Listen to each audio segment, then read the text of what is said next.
Hey, it's Jasper, and today we're talking about speakers that you can connect to your TV to hopefully allow you to replace that crappy soundbar once and for all. And I'm really excited because we have the brand new Kanto REN speakers, and these have an HDMI-ARC input on them, which should allow you to do just that. So we're going to talk about their listening characteristics, their features, what it's like living with them, and then compare them to some of the other options on this table. Some of these speakers, like these NEUMIs, cost less than $200. Then we have these ELACs, we have these KEF LSS2s that cost over $1,000. We have the Klipsch 5, and then we also have a HomePod here for good measure. All of these will, in theory, allow you to replace that soundbar, but they might not all make sense for you depending on what you care about, whether it's connectivity or sound characteristics or features, you name it. We're going to get into all that to hopefully allow you to make the best choice. A few quick things before we get started. First, yes, there are some affiliate links in the description below. Anytime you make a purchase using those links, I'll get a small commission at no cost to you. Just want to be super transparent. That's ultimately how I'm hoping to make this channel work.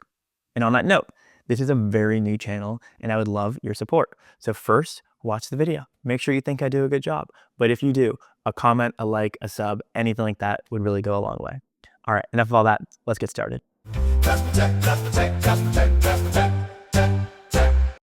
Before I talk about any specific speaker, I want to go on a quick mini rant. So that's against soundbars and how we arrived at them as a solution. As we know, TVs are getting thinner and thinner, and that means that there's just less and less room for speakers. So what have they done is they've taken them out of the speaker and they put them in these bars that sit below the TV, which again is another big compromise because now these bars are still physically pretty small and you can't have that large of enclosures. And now you also have speakers that are really physically close to each other. So now for stereo imaging, you have this problem.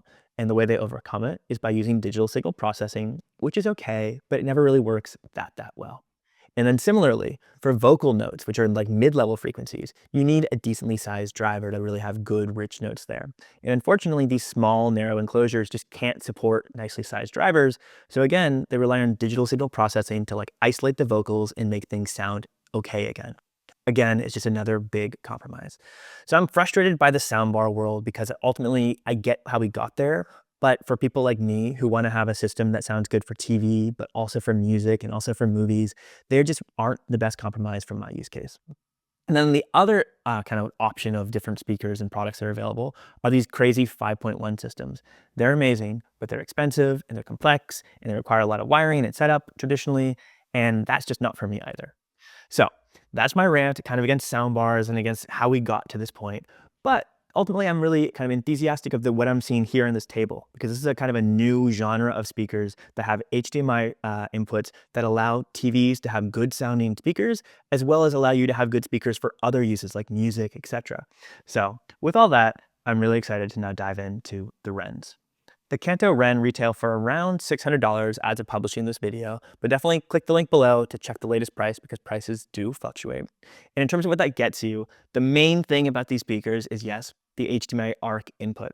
And that simply means that now the TV can send a digital audio signal directly to the speakers. And then in addition to that audio signal, it can also use HDMI CEC to control the speakers. So now using one remote that controls the TV can control the speakers and turn their volume up and down and on and off and mute and all that fun stuff, all without having to have lots of remotes everywhere. I'll talk more about how this works in a little bit, but the spoiler is I'm happy to report it's working really well with my setup. And then in terms of the specs of these speakers, they have a 100-watt Class D amplifier, a 5¼ inch driver, a 1-inch silk dome tweeter, and this is very similar ultimately to the Kanto Tuck speaker, except the tweeters are different. These don't have the ribbon style tweeter. Instead, they have the silk dome, which should allow them to be a little bit more forgiving, a little bit less analytical, and probably a little bit better suited for the use case of like home theater application. And then in terms of inputs, these do have a 3.5mm input as well as an RCA input. Sadly, the RCA does not support a phono preamp. So if you have a record player and you want to use it with these, you're going to have to either get a record player that has a phono preamp or just get a little external one. I would love to see that included, but can't have everything evidently. And then in addition to all that, yes, they have an optical audio input as well as a USB-C input. And then also they have a little USB-A cable there to power any kind of external streamer devices that you might be using. And then, of course, yes, they do have Bluetooth as well. They do not have Wi-Fi, which is expected at this price point. But one quick workaround I can talk about is using them with something like an Apple TV.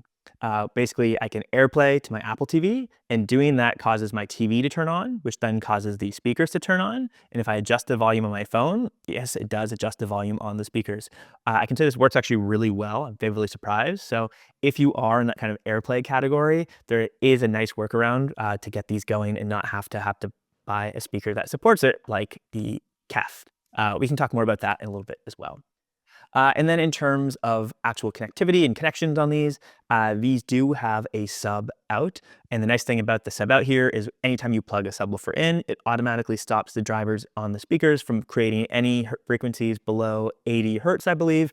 And that means that that's now delegated to the subwoofer, which should allow these speakers to focus more on creating those mids. And ultimately, you're going to get a better sounding system for that. And then the other connections here, we have a standard 2-pin power input, no external power supply, and the speakers are connected together just via a traditional speaker cable that you can cut to any length, which should allow for some flexibility in placement here as well. All right, cool. We've covered all the specs, but now let's talk about how they sound and what it's like living with them.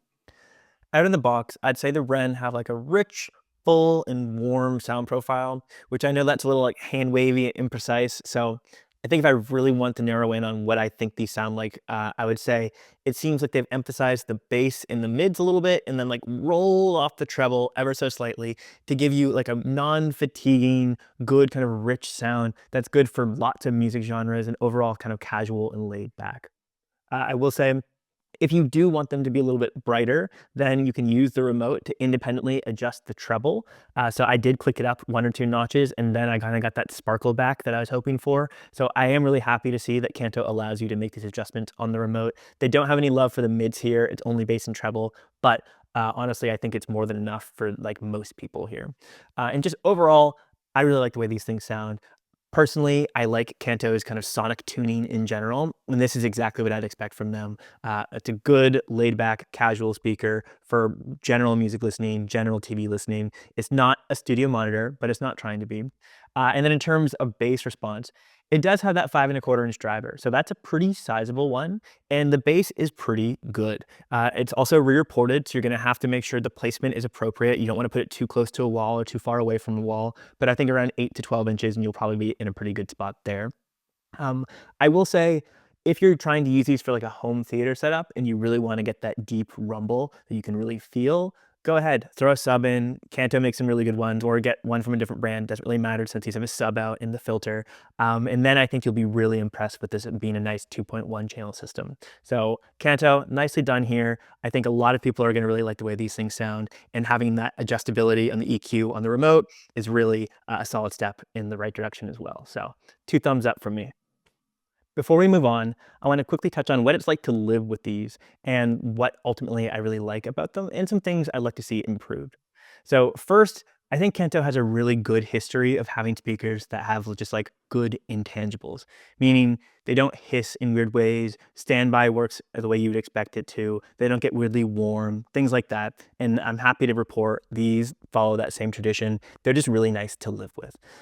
Unfortunately, there's some other speakers that I've used that just don't have that. So I want to call out the praise when I see it, because it's really nice to see a speaker that kind of just works.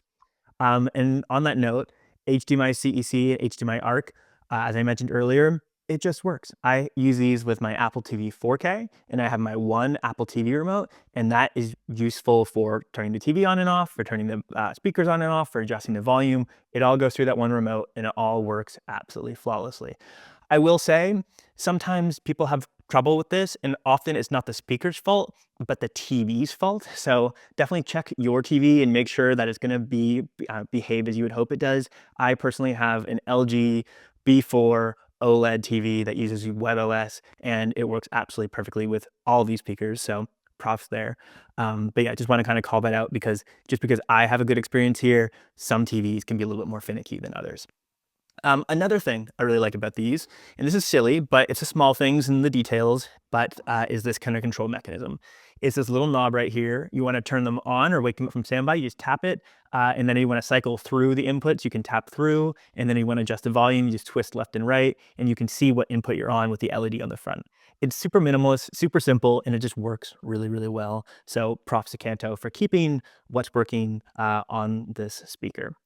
A few other things that are kind of nice touches that they have is on the remote, you have some different modes. So if it's nighttime, you don't want to be upsetting your neighbors with lots of bass, you can put it in night mode, and that cuts the external sub if there's one connected, and then I believe reduces the bass from the driver here as well.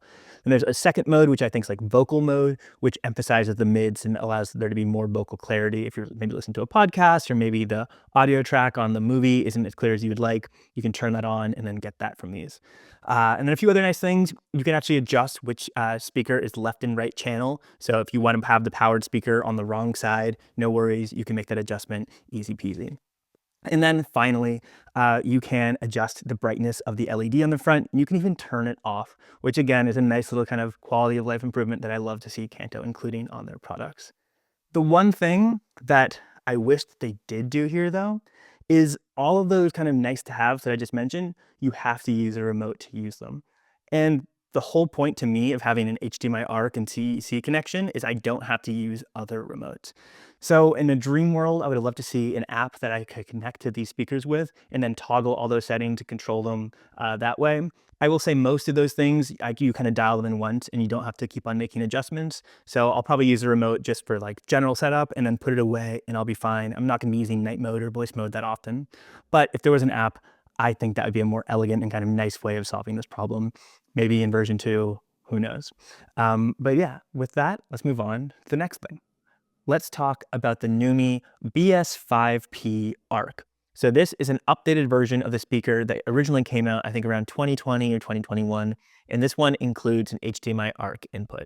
It currently retails for around $170. Definitely click the link in the description to check the latest price because prices do change. And for that, you get a lot of speaker. You get a 5-inch woofer, a 1-inch tweeter, a 75-watt amplifier, and then you also have amazing connectivity options. So yes, of course it has HDMI-ARC, but then it also has RCA, no phono preamp sadly, but fine. It has optical, it has coax, it has Bluetooth, and it also has USB-C. There we go, I knew I was missing one. So it's pretty well-rounded from the connectivity perspective. And then from a sound perspective, it's overall impressive for the price. I was definitely favorably impressed. The one thing I will say is the mids and highs were very clear and there and present.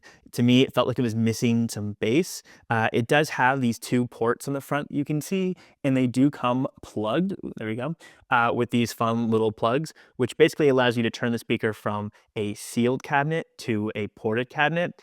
Even removing the plugs, it still sounded like it was missing some bass for me. The only good news here though is there is a sub out on this, which they didn't have on the original. So if you wanted to pair this with a little subwoofer, I think at this price point, it's a really impressive option.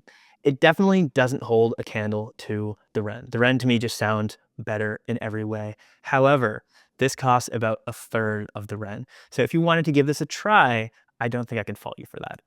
Now I want to talk about the ELAC debut ConneX 4.5-inch powered speaker.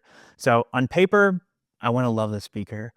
Sonically, I really like the speaker, but unfortunately, I got some beef. But we'll get to that. So first, let's talk about what exactly it is. It has a 4.5-inch driver. It's got a 3/4-inch tweeter. It has 100 watts of power. From an input perspective, it's got it all. It's got HDMI-ARC. It's got RCA connection with phono preamp. It's got optical. It's got USB. It's got Bluetooth.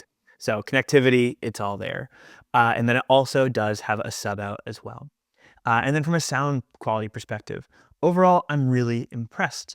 This is a really small cabinet. Like when you compare this side or the size of the speaker to the REN, you can see it is just overall a lot smaller of a speaker. I'm going to turn it on the side as well so you can get that comparison. Yeah, a lot smaller. And from a sound perspective, I think I prefer the RENs more, especially from a bass perspective, just like that 5.5 or 5.25-inch driver, like it's just bigger and it does produce more bass. So again, for the home theater, kind of everyday casual listening, I think the REN wins here. If you're putting a sub in the mix, then this would be a great option. But the problem that I have is the price. It's just not super competitively priced. I think it retails for around $600 as well. And if I was gonna have the choice between both of these speakers for $600, I'd personally just choose the REN. The only time I would choose the ELAC is if I had a lot smaller space and I didn't have room for the REN. And yeah, apart from that, ELAC does make high quality products. I do like it. I don't honestly love the fit and finish on this one. I think the cabinet kind of feels a little bit cheap with this like fake grain. To each their own. They do make some cool colors of the ELAC. So if you want like blue or something more funky, you can look at that. But then again, Kanto makes some cool colors of their speakers as well. So do with this what you will. I think this is a great sounding speaker and it is really small and compact, but I just don't think its price is competitive relative to the REN or the Fives, which we're going to talk about next. Let's talk about the Fives by Klipsch. So these speakers are also pretty widely loved, and on paper, they're pretty similar to the REN. I think they retail for around $1,000 new, but they do often go on sale at far below that, sometime around like 600 or maybe even less. Definitely click the link and check the latest price. And you do get a lot of speaker for the money. You get 160 watts amplifier, you get a 4.5-inch long thread driver, you get a 1-inch tweeter and this Klipsch style horn here. And then as far as connectivity, you have basically everything you could possibly want. So you have RCA with a phono preamp, you have Bluetooth, you have optical, you have 3.5 millimeter, and you have USB, USB style B connection, I believe. So it is ultimately a really well-rounded speaker. And then from a sound perspective, I'm really torn. Klipsch are famous for having like that U-shaped frequency response chart where they have more bass and more treble and kind of the mids are more suppressed. I'll say this speaker I think is kind of tamped that down a little bit. And the other main thing here is there's an app. And in that app, you get a 3-band EQ and you can adjust its sound performance to basically however your heart desires. So after I've tuned both of these speakers in using the remote for the REN and using the app for the Fives, I really do like the sound of both. And I think that they can sound very similar depending on how you tune them.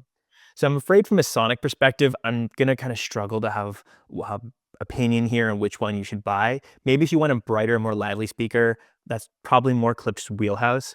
But honestly, I think you're probably gonna wanna make this decision on some of the other intangibles. Like, do you prefer the aesthetic of the REN or the Fives? Because the Fives are definitely pretty like, opinionated. You can see they have like this very standard clipped heritage styling where you can see the big recessed driver, the big horn, and then on the top there is these big metal wheels. One is to control the input, the other is to control the volume. So if you do want some analog input or controls, that is a nice option there, which obviously the REN doesn't have. And then on the bottom there is a little cork pad to help with sound isolation.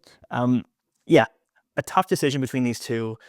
I think if it were me, for my setup, I'd probably go with the REN. I think I prefer its styling a little bit better.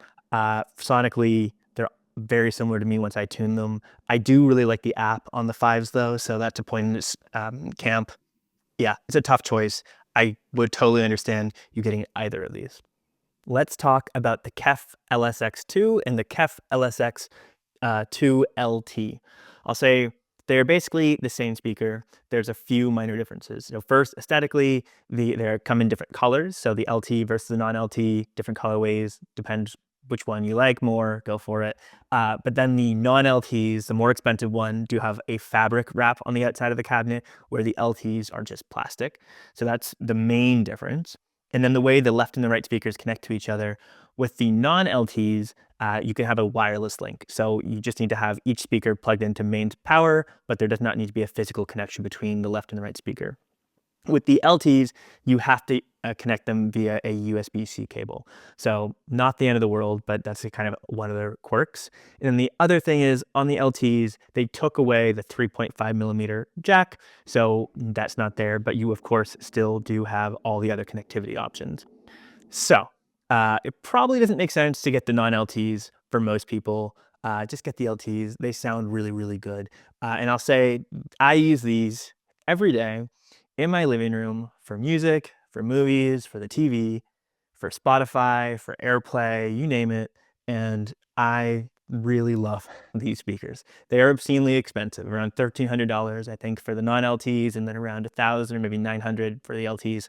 That is a lot of money for a pair of wireless bookshelf speakers. I totally acknowledge. But KEF do have a way of engineering beautiful speakers.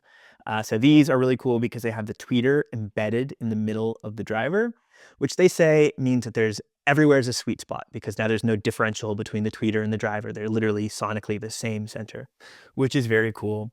I don't know about all that, but what I do know is whenever I listen to these, I'm always just smiling. They are incredibly like light and airy and crisp and precise, but without being fatiguing.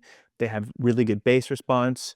And in general, I just really enjoy the way these things sound. I'll say they cost twice of what the REN costs, and I don't think they sound twice as good. They probably sound 10% better or something like that. It's hard to quantify this. I personally do prefer the sound of the LSX over the RENs, but it's surprisingly close given how large the price differential is. So if you're on a budget and you don't have thousands of dollars to throw at buying a connected speaker, get the RENs and maybe include an Apple TV in there so then you can use AirPlay still. And that's a really kind of compelling package. If you have a little bit more money to throw at this, I don't think you'll regret getting the KEFs. I will say you have to have a really solid network. I've heard of other people trying to use these, and if their network isn't like really rock solid, they're gonna have all sorts of headaches, and be warned when you're trying to use the Wi-Fi connectivity. So just my kind of word to the wise there.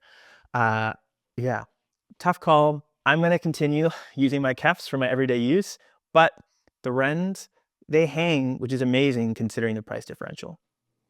Before we wrap this up, I really quickly want to touch on the HomePod and why it's even on this table. So we're talking about good ways of connecting speakers to the TV. Every other speaker here has an HDMI port on it. Obviously, the HomePod doesn't have HDMI. It doesn't even have Bluetooth. It's kind of a crazy and stupid speaker. However, I will say, if you're in the Apple ecosystem and you happen to use an Apple TV 4K, the latest generation, you can actually use that as an HDMI-ARC input into the HomePods. So what I mean by that, you could imagine if you have like a PlayStation plugged into your TV, and then the TV would pipe the audio from the PlayStation out via the HDMI-ARC into your Apple TV 4K, which would then wirelessly broadcast the signal to your HomePods. And HomePods, they suck in a lot of ways. Siri is terrible. And yeah, this is a Gen 1 HomePod, but as far as the purpose of this conversation, we can treat them the same. They are very convenient. You just plug them in, you get a stereo pair. They work really well with the Apple TV 4K. And I can see this being a nice solution for a lot of people who don't want to have really big speakers around, don't want to have wires, just want to have a really simple and elegant solution. The HomePod might make sense for you. You're not going to have amazing sound quality. They claim it has Dolby Atmos support, like because it has like 5 or I don't know 7 tweeters pointed in all sorts of weird ways, and it uses computational whatever to hopefully fire the sound in the right direction. I don't really buy into all that, but as far as like a decent 2-channel system, it sounds pretty good given that it is a weird Apple smart speaker. So I'll leave it at that. I just wanted to raise this as a potentially viable option for some of you who are looking for something just really simple and elegant and are in the Apple ecosystem. All right, I feel like we covered a lot of ground here, and hopefully you have a little bit more clarity on which speaker you think might make sense for you in your use case. Before we go though, a few quick notes. First, I realize there's some weird kind of reflections going on, like here, there's that like purple dot. That is just a little IR window and LED window. Traditionally, it is black and it's just shiny, so it's reflecting off my monitor. So sorry about that. And then the other thing to say is all of these speakers have speaker grills with the exception of the KEF, and then the ELAC one has a grill, but it is not magnetic, so it has these little pegs that you have to align, which is kind of finicky, but whatever. So there's that, and then let me just demo the rest of them for you. We have this one, which is magnetic, which is surprisingly nice given how cheap that speaker is. We have the Kanto one, which I believe snaps on like that. Cool. And then finally, we have the Klipsch one, which is also magnetic. They make this speaker in a few different colors. So this is like this weird kind of retro finish, but if you get this in walnut, I think it just has a black cover on it. So, all right, there you go. That's the aesthetics of these speakers. Hopefully, yeah, like I said, you found this helpful. If you have any questions, leave them in the comments. I'll do my best to reply. And also, I found a bunch of other people who are watching the channel are really into this and know a lot of great information, and they've been responding. So I'm going to try to cultivate that. Please be positive. We don't need any more negativity in this world. So if you got that, don't bring it to my comment section. Bring it somewhere else. And yeah, affiliate links in the description. If you're going to buy into these speakers, check out those links. And like, comment, subscribe, and I'll see you on the next one.